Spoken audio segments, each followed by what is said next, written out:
Hey fam, welcome back to the channel. Are you staring at your bank account at the end of the month wondering where all your money went? Do you feel like budgeting is some kind of complicated secret language only finance gurus understand? Trust me, I've been there. But what if I told you that you could easily start saving an extra $500 a month, starting right now in 2025? It's not magic and you don't need a degree in economics. Today, I'm breaking down the simplest, most effective budgeting methods for absolute beginners. We're going to ditch the stress and get your finances on track for good. So grab a notebook and let's get this money. Okay, first things first, we can't manage what we don't measure. So, step one is super simple. Track everything. I'm talking about every single dollar that comes in and every single dollar that goes out. For 1 month, just one. Keep a record. You can use a notes app on your phone, a fancy spreadsheet, or even an old-school notebook. The tool doesn't matter. The habit does. Write down your paycheck, that $20 your grandma gave you, and the money you made selling that old lamp online. That's your income. Then track every coffee, every subscription, your rent, your groceries, everything. I know it sounds a bit tedious, but this is the most eye-opening thing you can do for your finances. At the end of the month, you'll have a crystal clear picture of your cash flow. You'll see exactly where your money is going, and you'll probably find a few surprises. That daily latte habit? It adds up. This single step is the foundation for everything else we're about to do. Now that you're a pro at tracking, let's move on to step 2, which is my absolute favorite for beginners. The 50-30-20 rule. This isn't a strict law. It's a guideline to make your life easier. Imagine your total after-tax income as a big pizza pie. We're going to slice it into 3 pieces. The biggest slice, 50%, goes towards your needs. These are the absolute must-haves, the non-negotiables. We're talking about things like your rent or mortgage, utility bills, essential groceries, transportation to work, and insurance. These are the bills you have to pay to live. The next slice, 30%, is for your wants. This is the fun stuff. This is your budget for entertainment, dining out with friends, that new pair of sneakers you've been eyeing, your Netflix subscription, and your hobbies. This is the part of your budget that makes life enjoyable. Finally, the most important slice, 20%, goes straight to your savings and paying off debt. This is you paying your future self.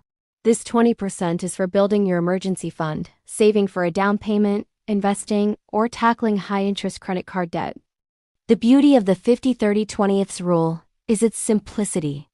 It gives you a clear framework and, most importantly, it gives you permission to spend money on things you enjoy without feeling guilty, as long as it fits within your 30%. All right, let's level up with step 3, the zero-based budget.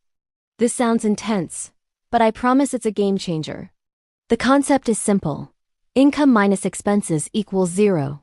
With this method, you give every single dollar a job to do. At the start of the month, you take your total income, let's say it's $3,000, and you assign all of it to different categories until there's nothing left. So, $1,200 for rent, $400 for groceries, $150 for utilities, $200 for your car payment, $100 for gas, and so on. You continue down your list, covering your needs, then your wants, like $150 for restaurants and $50 for movies. Then you allocate funds to your savings goals, like $300 to your emergency fund and $200 towards your credit card debt. You keep assigning money until you've planned for every single dollar. The goal is to have $0 left unassigned. This doesn't mean you have $0 in your bank account. It just means every dollar has a purpose before the month even starts. This method forces you to be incredibly intentional with your money. It prevents mindless spending because you've already made a plan. If you want to spend more in one area, you have to decide where to take that money from. It puts you in the driver's seat of your finances, making you the boss of your money, not the other way around. So, how does this look in the real world? Let's walk through a mini example. Now for the really fun part. I've got 5 simple hacks to help you stick to your budget and find extra money you didn't even know you had. Hack number 1. The cash envelope system for your wants. For categories where you tend to overspend, like dining out or shopping, Pull out the budgeted amount in cash at the beginning of the month. Once the cash is gone, it's gone. It's a powerful psychological trick. Hack 2. Plan your meals and grocery lists. This is huge. Decide what you're going to eat for the week before you go to the store. You'll buy only what you need. Reduce food waste and avoid those expensive impulse buys. Hack 3. Unsubscribe. Go through your bank statement and cancel any subscriptions you don't use regularly. That old gym membership, those 3 streaming services, it all adds up. Hack 4. The 24-hour rule. For any non-essential purchase over, say $50, wait 24 hours before buying it. You'd be surprised how often the urge to buy completely disappears. And finally, Hack 5. Automate your savings. This is the most powerful hack of all. Set up an automatic transfer to move your 20% savings into a separate account the day you get paid. You'll save without even thinking about it. Before we wrap up, let's talk about a few common mistakes to avoid. First, don't set an unrealistic budget. If you try to cut your food budget in half overnight, you're setting yourself up for failure. Be realistic and make small, sustainable changes. Second, don't get discouraged if you mess up. Nobody is perfect. If you overspend one month, just acknowledge it, learn from it, and get back on track the next month. This is a marathon, not a sprint. Third, don't forget to budget for fun. A budget that's all work and no play is a budget you won't stick to. Your wants category is essential for your well-being, so don't neglect it.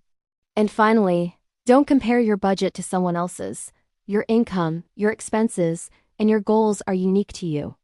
Focus on your own journey and celebrate your own progress. So, here's my challenge for you.